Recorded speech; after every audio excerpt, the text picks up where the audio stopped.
সারা দেশে বিভিন্ন জেলায় রাসেলস ভাইপার সাপ যেন এক নতুন আতঙ্কের নাম হয়ে উঠেছে। গত কয়েক মাস ধরে এই বিষধর সাপটি নিয়ে ফেসবুক সহ বিভিন্ন সামাজিক যোগাযোগ মাধ্যমে আতঙ্কের খবর দেখা যাচ্ছে। প্রতিদিনই কোথাও না কোথাও এই সাপের কারণে মানুষের মৃত্যুর খবর পাওয়া যাচ্ছে। যে সাপ চরাঞ্চল সহ জনমানবহীন এলাকায় থাকার কথা, সেই সাপ লোকালয়ে বেশি দেখা যাওয়ার খবরে উদ্বেগের কারণ হচ্ছে বলে অনেকে উল্লেখ করেছেন। গতকাল শুক্রবার ফরিদপুর সদর উপজেলার নর্থ চ্যানেলের দুর্গম চরে বিষধর রাসেলস ভাইপার সাপের কামড়ে একজন কৃষকের মৃত্যুর খবর পাওয়া গেছে। ফরিদপুরের বঙ্গবন্ধু শেখ মুজিব মেডিকেল কলেজ হাসপাতালে চিকিৎসাধীন অবস্থায় তার মৃত্যু হয়।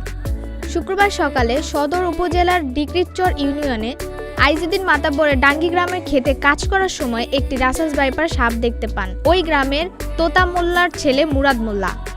মুরাদ মোল্লা বলেন, সকালে বাদামের জমিতে কাজ করার সময় সাপটি নজরে পড়ে।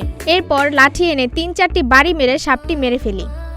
এর আগের দিন বৃহস্পতিবার ওই গ্রামের হারুন শেখের ছেলে ইউসুফ আরও একটি রাসেলস ভাইপার সাপ পিটিয়ে মেরে ফেলেন বলে জানান। এবার বাসাবাড়িতেও দেখা যাচ্ছে সাপের উপদ্রব।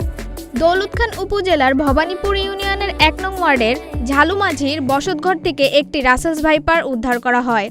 ফরিদপুরে রাসেলস ভাইপার বা চন্দ্রবোরা সাপ মারতে পারলে ৫০,০০০ টাকা পুরস্কারের ঘোষণা দেওয়া হয়েছে।